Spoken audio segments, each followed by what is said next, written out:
What's going on, everybody? Haven't done a video in a while. Been really busy with school. But when there's a good event coming on, or I have time, or I can get on, I'm not stopping doing videos just because I'm away. And like I've told you guys before, if you don't see me on, it's because of school. It's because of work. Yeah, just real busy with finals and stuff. But watched UFC 112. Just got done watching Carson's video. And I'm going to actually do a two-parter on this. I'm going to talk about the Anderson Silva fight and the BJ Penn fight. Um,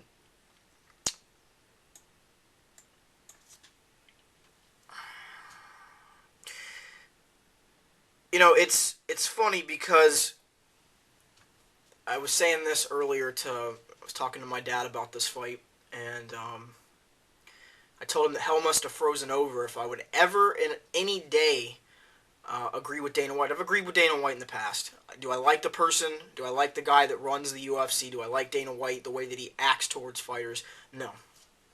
Never have, never will. But when an instance like this occurs where a guy that can clearly finish somebody in any round goes out and does what he does, it's embarrassing for the sport. It's embarrassing for the fans, and it's embarrassing for himself. You don't leave a legacy doing these kind of things. Now, I'm sorry, I'm going to disagree with Carson. You shouldn't have to put up with this, and I'm going to tell you why. Anderson Silva is not always going to fight guys that are going to come forward and exchange with him.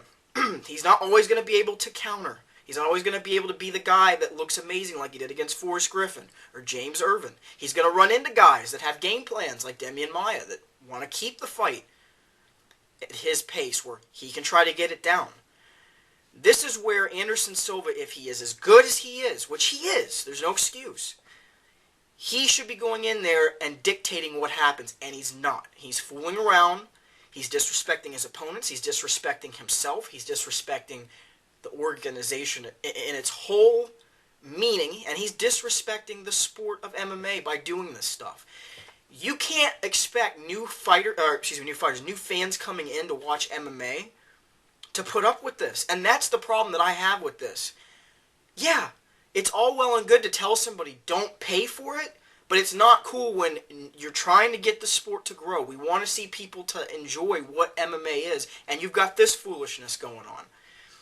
And one of the things that Carson said that I just can't even, fathom that he made this comparison is that, Michael Vick did dogfighting and Tiger Woods, was sleeping around with women. Well, guess what? That wasn't in the middle of a golf match. That wasn't in the middle of a football game. Anderson Silva's doing these things while he's fighting. There's a big difference. If Anderson Silva was out, sleeping around with women and he's married. Well, I don't know if he's married. I think he's got a couple kids, but I don't think he's married. So let me not say that. But if Anderson Silva was doing those kinds of things, that'd be a great comparison. But we're dealing with something that's happening inside of the cage that he's doing. He's disrespecting his opponents. He doesn't care. And yeah, it's understandable that he's bored. I've said that way back. I think several other guys here in the MMA community, said that way back that he's bored, that maybe he should go up and fight more at 205, or he should fight at heavyweight. But here's the reality. If you're given an opponent at any weight class, it doesn't matter where it is, you're not always going to get the fight that you want. He's going to have to go in, and he may have to dictate the pace. If he doesn't like it, get out of MMA. Get out. Seriously, go to boxing. That's what, to be honest, his mentality has been ever since, and this has just been evident, and I've noticed this from the latest fight, even back to when he fought Patrick Cote. He's not been happy with the fact that he can't go and fight Roy Jones in a boxing match. And he's been arrogant ever since about it. He's been, I don't want to say defiant, but I mean, it kind of comes down to that. And, it is what it is. If you don't like it, get out. There's people I've read on SureDog that have said he's doing this on purpose to try to get out of the Champions Clause. Who knows? I've met Ed Soares in person. Not a nice guy, in my opinion. I know Carson's met him too. And, some of these people, you look at what they do, you look at their actions, and you just can't trust them like a manager like that. I'm sorry. But even more so with Anderson in this case, there's no excuse to not go in after you've gotten the guy is badly hurt. I mean, you got to go to the end of that fight. Whoever, if you haven't seen this event, forget about the fight because there's nothing there that's spectacular for you to watch. Fast forward to the ending. Go all the way to the end. And look at Maia's face. Broken nose. Completely closed eye. I heard partially dislocated jaw from somebody else from where he got hit with that flying knee. There is no excuse in that crap. None. I don't care. You know, to sit there and tell me that I shouldn't, that I don't need to pay for an event for $45 because, you know, or I should be okay with paying $45 to watch a guy do this crap?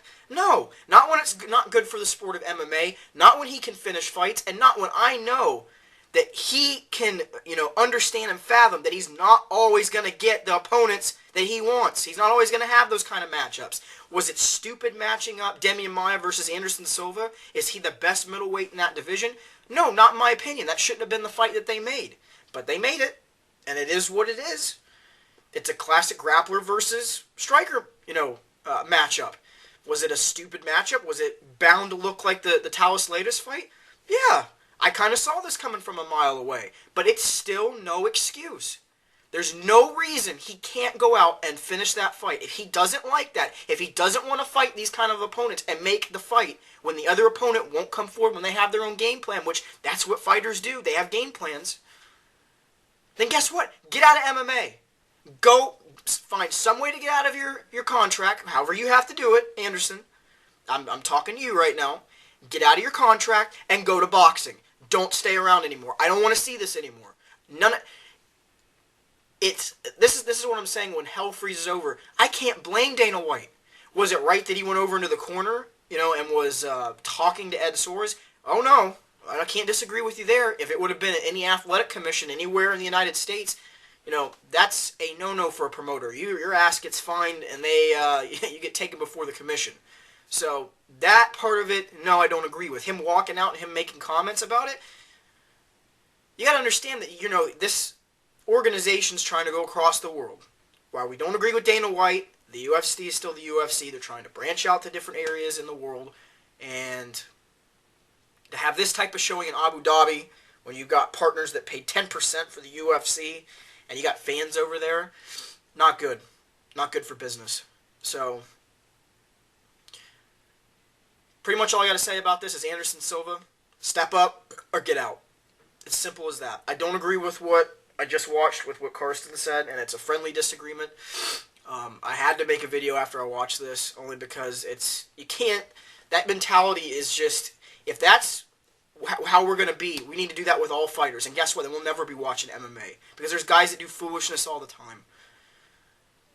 That kind of stuff is not sport. That kind of stuff is disrespect. That kind of stuff is just showboating. That kind of stuff is showing that you are bored and you're not happy with your opponent. Get over it. You're telling, you know, Karsten, you're telling the fans to get over it. He needs to get over himself. That's it, bottom line. If he can't do that, he needs to get out. This is just my opinion.